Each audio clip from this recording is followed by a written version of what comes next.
मागच्या वेळेस सुनावणीच्या वेळेस कुरे नावाचे कोणतरी व्यक्ती आहेत, त्यांचे असणारे वकील त्या ठिकाणी येऊन उभे राहिले आणि कोर्टाला त्यांनी असणारा विनंती केली की आमचं पिटिशन ह्याच्याबरोबर जोडा आणि पुढची तारीख हिअरिंगला घ्या. त्या प्रमाणात ते कुरेंचं पिटिशन जोडण्यात आलं आणि आजची तारीख देण्यात आली. पुन्हा आज एक नवीन पिटिशन त्या ठिकाणी आलं. त्यांनी सुद्धा तीच विनंती केली की ह्या पिटिशन बरोबर जोडण्यात यावं आणि त्यांनाही जोडण्यात आलं.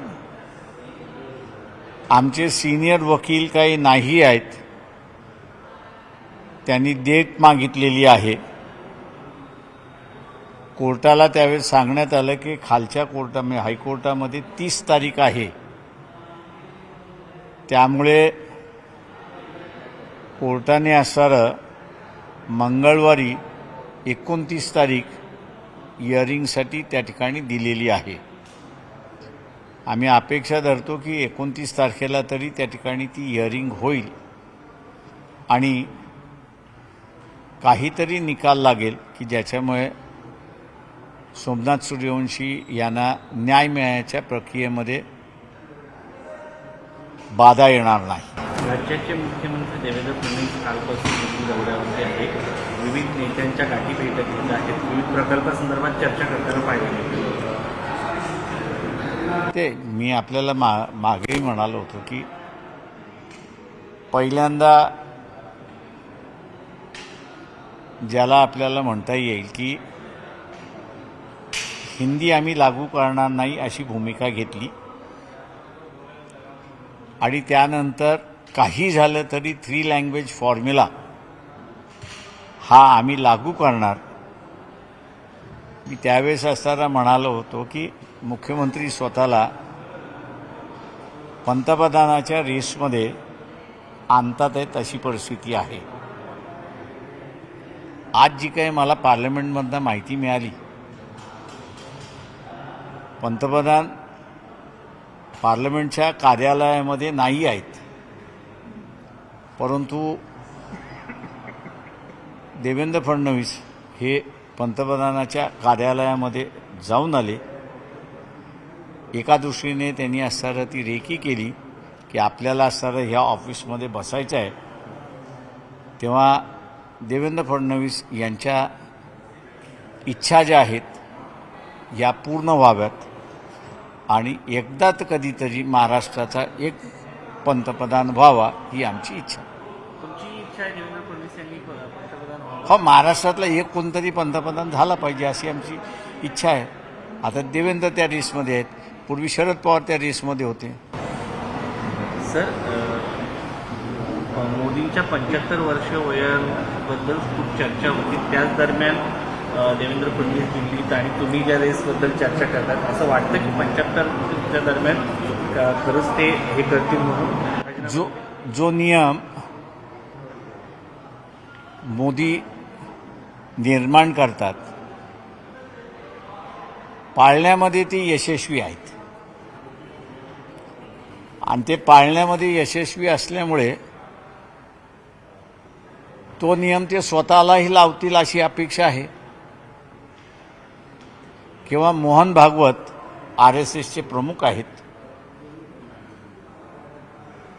त्यांना कणा आहे असं ते दाखवतील आणि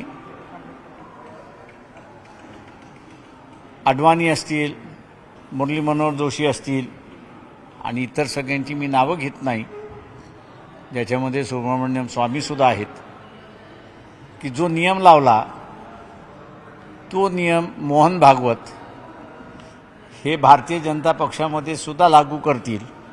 फक्त एवढंच आहे की त्यांनी पळवाट काढू नये की आमचा आणि भारतीय जनता पक्षाचा संबंध नाही म्हणून.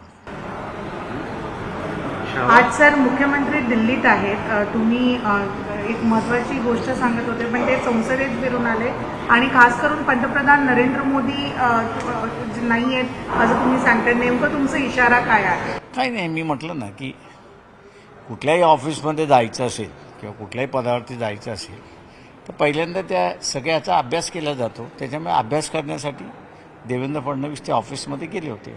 दुसरा महत्त्वाचा मुद्दा म्हणजे की राज्यामध्ये जे चाललेलं आहे की कोणाचा व्हिडिओ येतो रमी खेळताना, कोणाच्या बॅग दिसतात पैशाच्या, तर त्या संदर्भामध्ये मग सरकार बदनाम होते म्हणून आता फेरबदल करण्याचा विचार चालला आहे आणि त्या दृष्टीने हे या भेटीकडे बघितलं जात आहे. परंतु त्याच्यामध्ये अजितदादांच्या समोर हा पेच आहे की राजीनामा घ्यायचा का फक्त खाते बदल करायचा. माझ्या अंदाजानं हा प्रश्न मुख्यमंत्र्याचा आहे, अजित पवारांचा नाही. मंत्री त्यांच्या पक्षाचे असले तरी कॅबिनेटमध्ये असणारं जे आहे ते मंत्री हे मुख्यमंत्र्यांच्याच सांगण्यावरनं चालतात.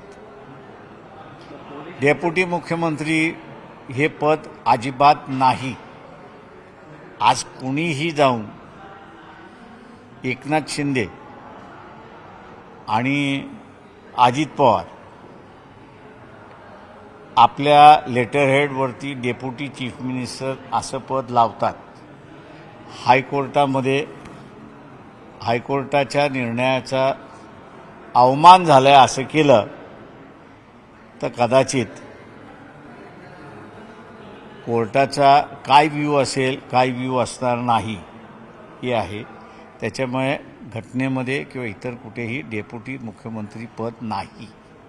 छावा संघटनेचे जे घाटगे आहेत ज्यांना मारहाण झाली त्यांनी आता सरकारसमोर एक आठ ठेवली आहे अजित पवारांच्या भेटीसंदर्भात. जे काय व्हायचं ते बंद दाराआड होणार नाही, मीडियासमोर होईल, माध्यमांसमोर होईल. मीडियाच्या बंद दाराआड जर चर्चा झाल्या तर ती संघटनेला मारक असते, त्या संघटना गुंडाळण्याचं काम सरकार करत असं त्यांचं झाल्यानंतर बोलू आपण. मी अगोदर बोलणार नाही. काल एक महत्त्वाची बैठक झाली. सरसंघचालकांनी मुस्लिम धर्मगुरूंसोबत चर्चा केलेली आहे, संवाद केलेली आहे आणि सांगितलेलं आहे की हिंदू आणि मुस्लिम धर्मगुरूंमध्ये संवाद वाढवणं गरजेचं आहे. हे सरसंघचालकांनी 4 तास त्यांच्यासोबत बैठक घेतलेली आहे आणि यापूर्वी सरसंघचालकांचं असं म्हणणं होतं की साधारणतः 90% मायनॉरिटी समाज पण त्यांचे मूळ जे आहे ते हिंदू आहे.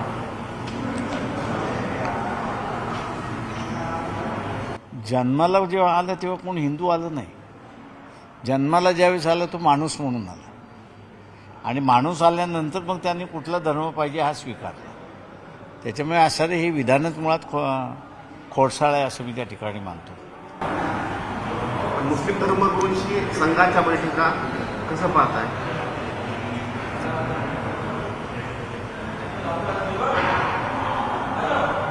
मी असं मानतोय की ह्या बैठकांमधनं मोहन भागवत एक कबूल करतात आहेत की हिंदूंमधला एक मोठा वर्ग की जो त्यांच्याबरोबर होता तो आता नाही आहे आणि हा जो हिंदूंमधला एक वर्ग नाही आहे त्याची काही जागा आपल्याला भरून काढता येते का, आणि म्हणून मुसलमानांना चुस्कारणं सुरुवात झाली अशी परिस्थिती आहे. पण भारताच्या केंद्रीय मंत्रिमंडळामध्ये एकही मुसलमान मंत्री नाही, एकालाही पद दिलेलं नाही आणि मातृसंस्था एकीकडे अशा पद्धतीने मुस्लिम समाजाच्या धर्मगुरूची चर्चा करते. मला वाटतं हे जे विडंबन आहे ना हे मुसलमानांच्या लक्षात आलेलं आहे. पण एवढंच आहे की देशाला जे एक सक्षम विरोधी नेतृत्व पाहिजे होतं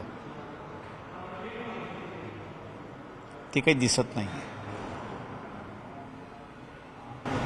तुम्हाला असं म्हणायचं की राहुल गांधी हे सक्षम विरोधी पक्ष नेते होण्यास अकार्यक्षम ठरले आहेत? मी तुम्हाला परिस्थिती आहे ती सांगितली, कुठल्या व्यक्तीवरती कॉमेंट केलेलं नाही.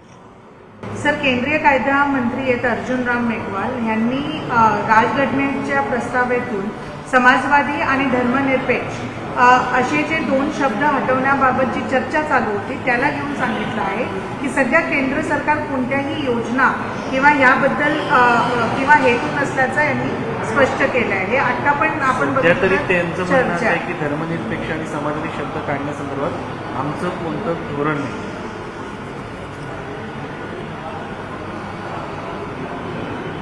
त्यांनी हे RSS वाल्याला समजावून सांगावं.